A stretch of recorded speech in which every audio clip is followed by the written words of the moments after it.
so far-fetched now. That's fucking long ago, man. It was That's a while crazy. ago. But that really is crazy. Unless it's more than a year. Yeah, unless I came across it again, I just didn't have any symptoms, and my body was just like.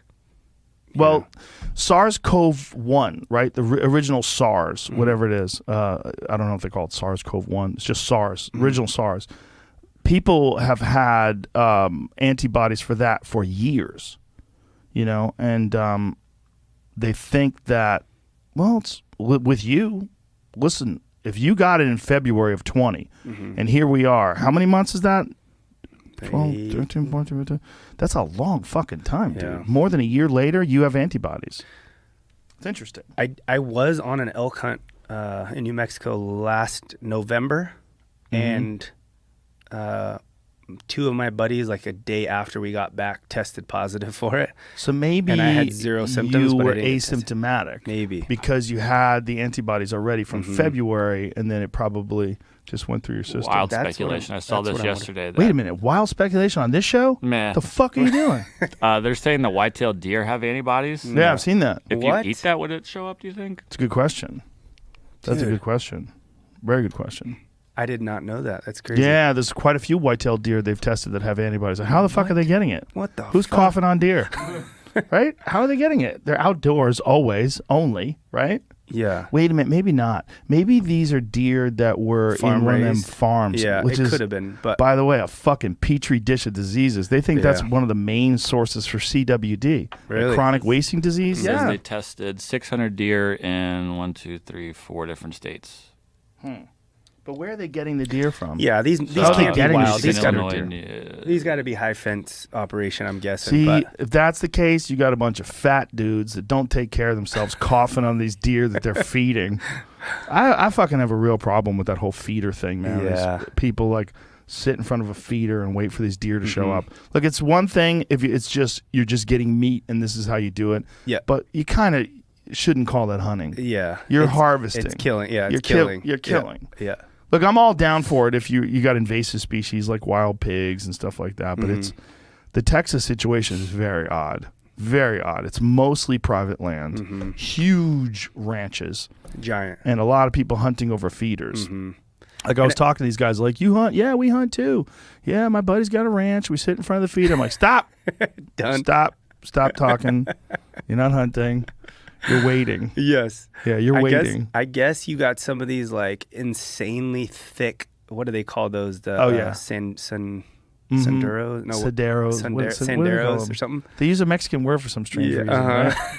But really, I mean, I don't know how else you would hunt these deer outside of that, but you're right. They basically just dump a bunch of feed down these clear cuts, like and a road, wait. basically, and then they get on the end of it and just wait. Well, it's similar to what they have to do with a lot of bear hunting. Yeah. Like they bait because there's no fucking way. First of all, a bear's nose is so ridiculously powerful. You're not sneaking up on them. No. It's like, how else are you going to get them? The only way spot and stalk works is if you have to go to an area where there's like a clear cut, where they have new like greenery coming through, and the bears like to eat that right after spring. Yeah. Or you find them when they're eating berries. you Yeah. know? But even then, like getting close enough to archery hunt them. Yeah. Because if it's thick enough to where there's no possible way to be quiet, like what are you supposed to do? I have friends in Montana that hunt bear, and there's no baiting in Montana. So it's like spring bear hunt is like you might go 30 fucking days and never get close.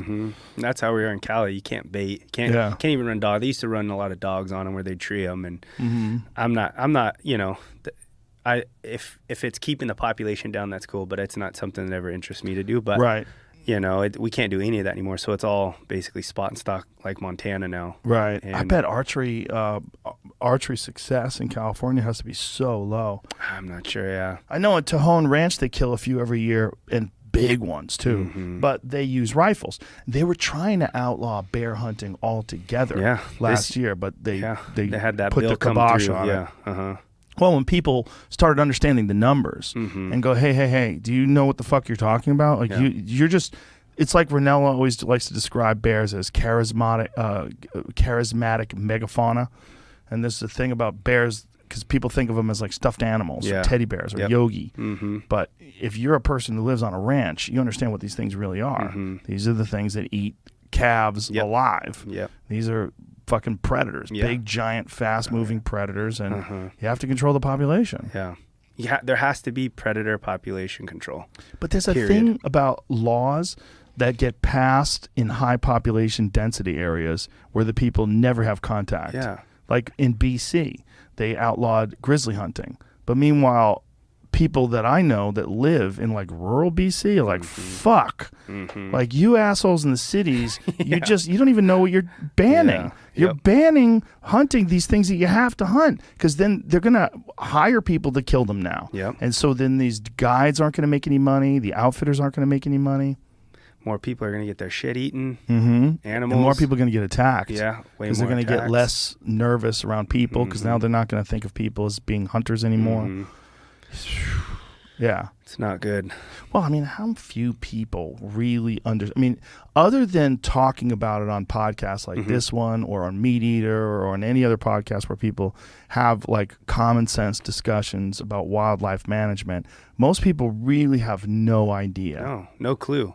Right. No clue at all. And it's not like they're going to go out of their way to get on the internet and start doing some research on it. It's just whatever they hear is what they know. Yeah. You know, and California is probably one of the worst places for that as far as that goes, man. It's tough. You know, people just, like you said, associate bears with the cute and cuddly. They have no idea that. I mean, I know now in LA they're starting to figure that out a little bit, because you're getting tons of coyotes even coming in and killing people's pets and even attacking people. You got mountain lions, you know, attacking people, running and bike riding and killing them, you know. And I think there's even more and more bears now starting to move in. Especially around Pasadena, jumping in people's swimming pools and shit. It's crazy. But, I mean, the population's only going to get bigger and bigger and bigger, you know, especially now. I know that when we could run dogs, when hunters could run dogs on killing bears, there was a quota that the state would put on amount of bear kills. Once that quota was hit through successful tags, they turned the season off. And every year we would hit that quota. We haven't hit that quota since they stopped the bear hunting, allowing dogs to be hunted, which has been years now. I've heard they get like half of it even. So it's like the population's just compounding. It's getting bigger and bigger and bigger. And it's going to continue that way too.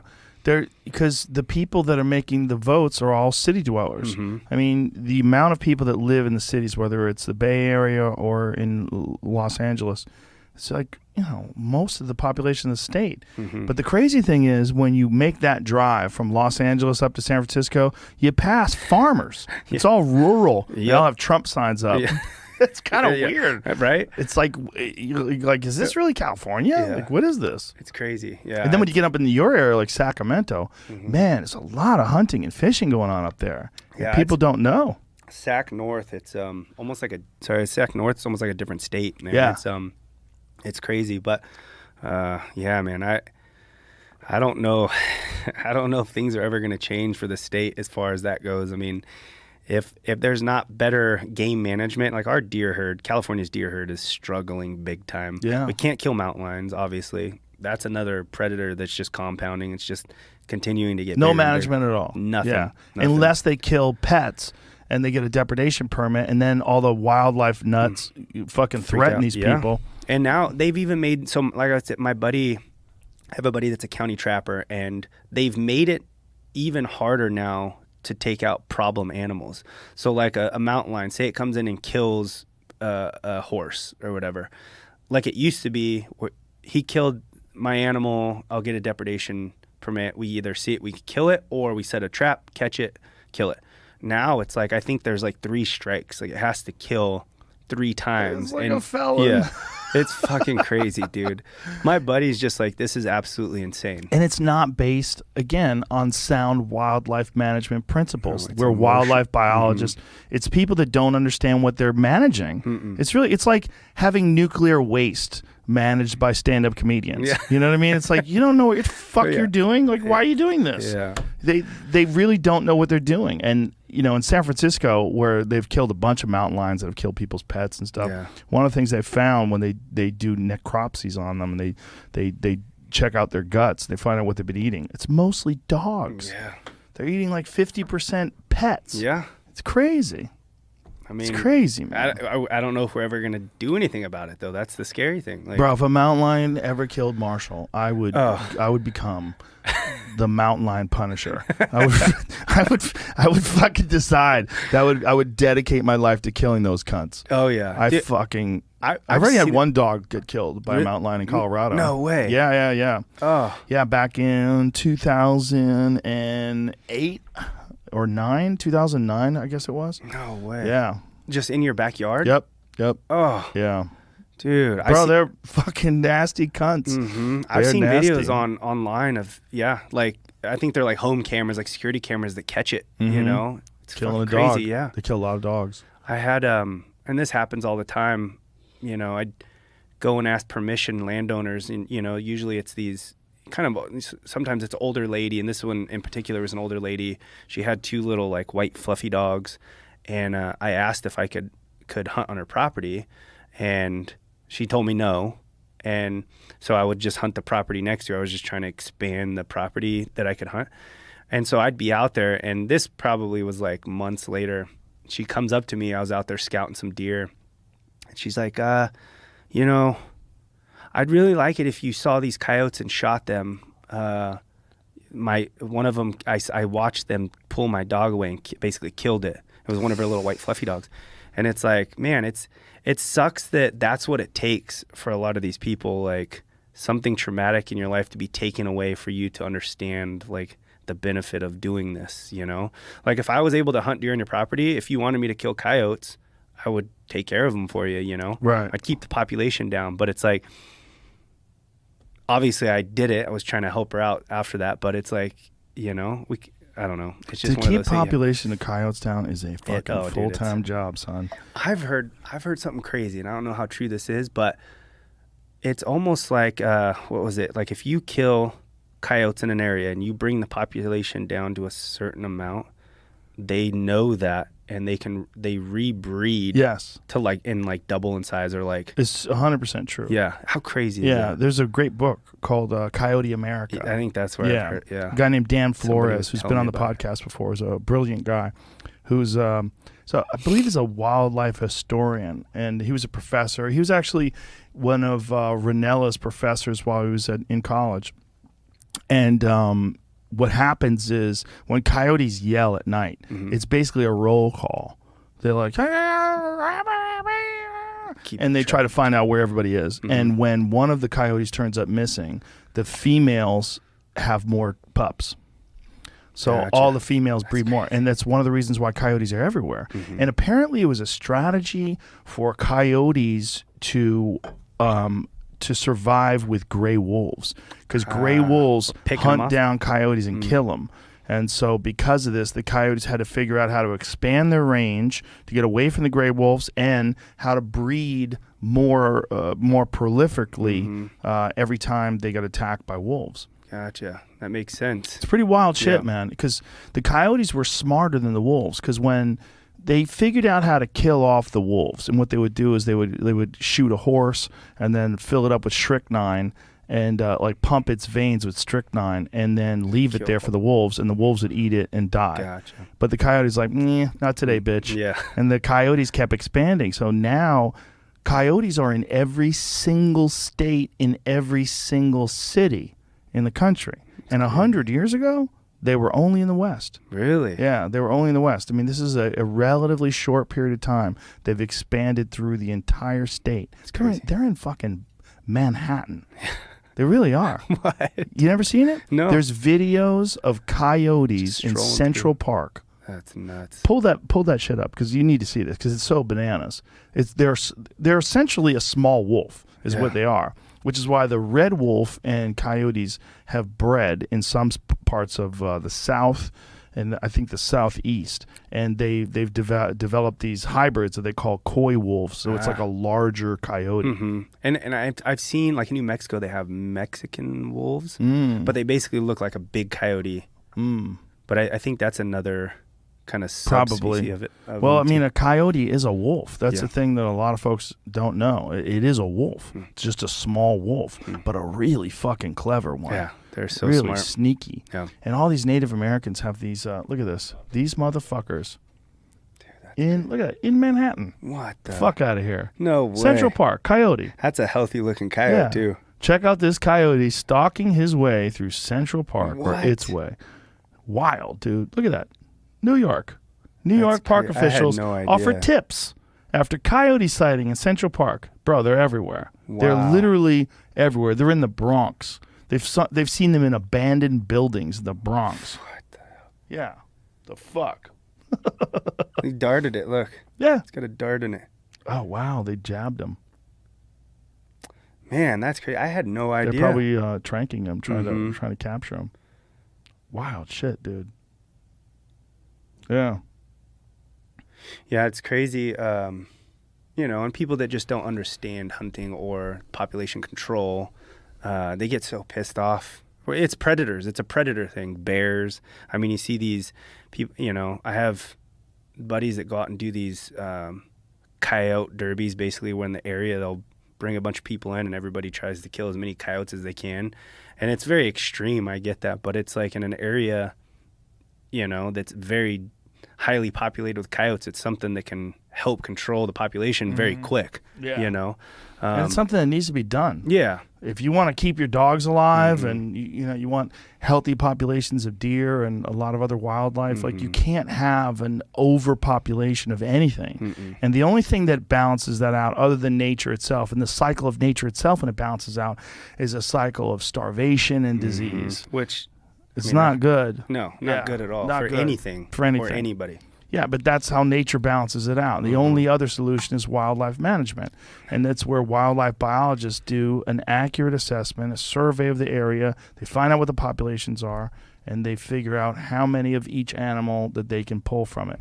So people don't understand, like when you're talking about getting a tag for moose. Yeah. It's not easy. Nope. It's not like anybody could just go to Alaska and shoot a moose. Yeah. No, it's fucking very difficult. Like some animals, like bighorn sheep, like, good luck getting a tag for them, right? Oh, yeah. I got lucky on one of those, too. You're a lucky dude. No, dude, just here's an example of, you were talking about the moose. I have a story of, I got the rack, all cleaned up and everything, and I'm driving it home from my taxidermist, and this Prius rolls up, and I'm not making that up because it really was a Prius, and they roll up, and it's this big old fat chick. She's got like different colors in her hair, and I'm guessing it's her husband or boyfriend driving, and I'm just minding my business in the slow lane, just wanting to get home. I don't want nothing. I want, obviously if I could have enclosed the whole thing, I would have, just because I know it pisses people off in California. Right.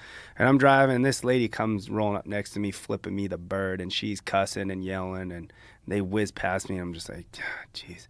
And so we start coming up on traffic, basically to where I'm trying to slow down because I don't want to get into it with this chick. I know what she's trying to do. And then all of a sudden they slow down too, and I see her window start rolling down. She's got a big gulp that's like fucking giant. Yeah. On these pages, that's the source material. Go read it. Like, that's where the land sales are happening. That's where it's outlined.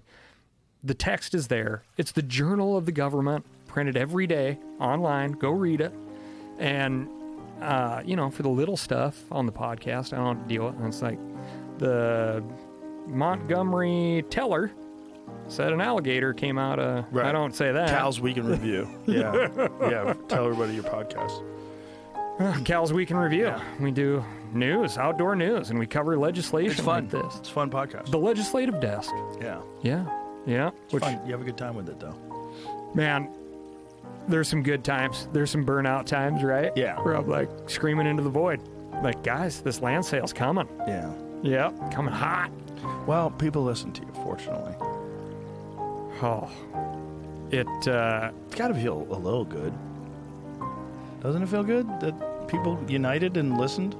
I am trying to make it feel really good. But you're scared that it's going to happen again. Because I know it's going to happen again. Yeah. Again, I'm wearing the same shirt that I wore on this show, talking about this same stuff 6 years ago or whenever we decided it was, right? Yeah. Like, and I feel really, really good. Like, a lot of people came out, they threw political baggage aside, and they talked about how important this stuff is, and it's incredibly important to me. And I thank them all from the bottom of my heart, because it is so important, and one voice is just not going to do this, right? Yeah. So that does feel good. That does feel good. I just kind of wanted there to be a vote on this amendment so all the American people can see exactly who voted for it and exactly who voted against it.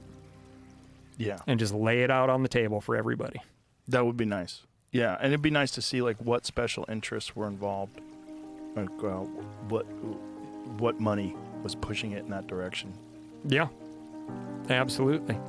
Yeah, I mean, just we need a higher, and most people won't do this even if we had the ability, but we need more peeks behind the curtain, right? We need more accountability. Like, so just a great example. I'm up at the state capitol in Montana. Our legislative session just ended at the beginning of the year. And there's some knucklehead brings this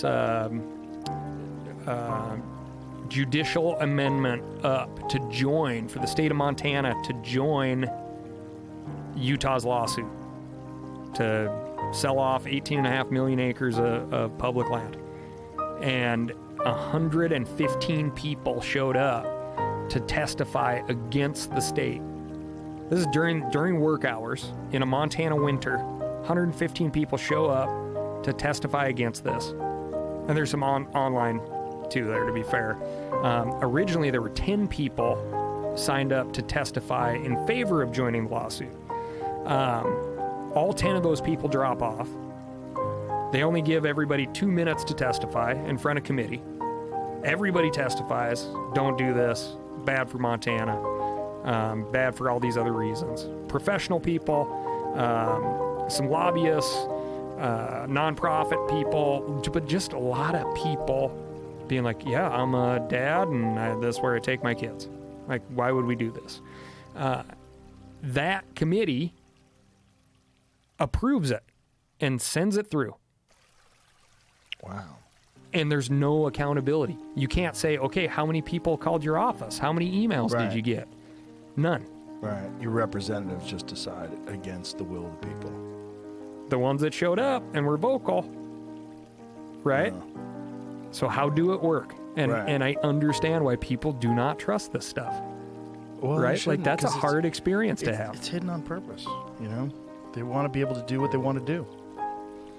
Yeah, and there's a lot of money that gets them elected, and once they get in there, they get these phone calls from these folks, hey, I need you to do this. Yeah. Yeah. Montana's a good example right now, right? So John Tester, who was an awesome public lands guy, Democrat, farmer out of Big Sandy, Montana. That's the only political donation I've ever made in my life was to his campaign, because he was awesome on public lands. He lost this year, but so we have Tim Sheehy, who's our freshman senator in Montana. So he's brand new. He won John Tester's seat. And then we have Steve Daines, who's been in for a long time. He's a senior Republican, also on the Senate Energy and Natural Resources Committee. And Republicans, and they said, not in as strong a words as I would want, that they're not for the sale of public lands. During this fight, during the House, and then during the Senate fight again, we're not going to sell public lands. Our Republican, Ryan Zinke, also, he's a representative in the House. You know, he said, that's my San Juan Hill. He's like, I'm going to die on San Juan Hill before I vote to sell off America's public lands, right? So I think for everybody else who's naysaying whether a Republican can do this or it's just the Democrats that are willing, I think we have a good example in Montana right now. And I'm not saying give up. I'm going to hold these people accountable, and I think everybody else should too, that these Republicans are willing to go to bat for public lands right now. And we're making it that like third rail issue where it's like, if you want to win in the state of Montana, you better be good on public lands. Were there any Democrats that were in favor of selling off public land? Yeah. Yeah, one of your California folks came out early in the They're House. not mine. I abandoned those people. Because I identify as a Texan now. I love converted. it. I transitioned. Yes, I support you, Joe. Thank you for seeing my truth. But that it's another easy answer to the very hard question of affordable housing, right? So I think there's plenty of Democrats out there. I think it's a bullshit answer. Oh, it's a total bullshit answer. I think they just want to sell the land. I don't think that any interest in turning it into public housing. No. Fuck off. Fuck off is right. Put public housing in the middle of the woods? Fuck off. No. It's not what you're doing. No. It's just one of those things that you say to people, so they're like, oh, it would go to the greater good. Oh my God, we've been talking about urban renewal for how long in this country, right? Like, there's a lot of places that are not going to be good for wildlife, not going to be good for the matriculation of clean water. Yeah. They're not producing clean air. Yeah. That could be great affordable housing or just housing in general for people. Yeah. But that's hard. It's not convenient, Joe. Exactly. Yeah. Not convenient. That's the thing. Well, thank you for doing what you do, brother. And thank you for being such a vocal spokesperson during this time, because it was really, really impactful. Made a lot of difference. Really did. Well, I'm going to be here for the next one, Joe. All right. Let's hope we don't have to do this again. I want to change my shirt. Let's hope we don't have to do it again. But if we do, we'll do it again. All right. Thanks a bunch. Thank you, brother. And Cal's Week in Review, it's available everywhere. Apple, Spotify, all that jazz, right? Yeah. Old Cal 406 on the Instagram. And if you want to do me a huge favor, I'm the North American board chair for backcountry hunters and anglers. And we put in over 150,000 comments, phone calls from real people who used our Action Alert Center during this public lands battle. And that's made a big difference, because we can go into those offices and say, hey, 2,500 people called your office today. Have you heard about public lands? So become a member. It helps us out, and we'll help you out, and we're not going to give up on this stuff. I'm a lifetime. Love you, buddy. Love you too.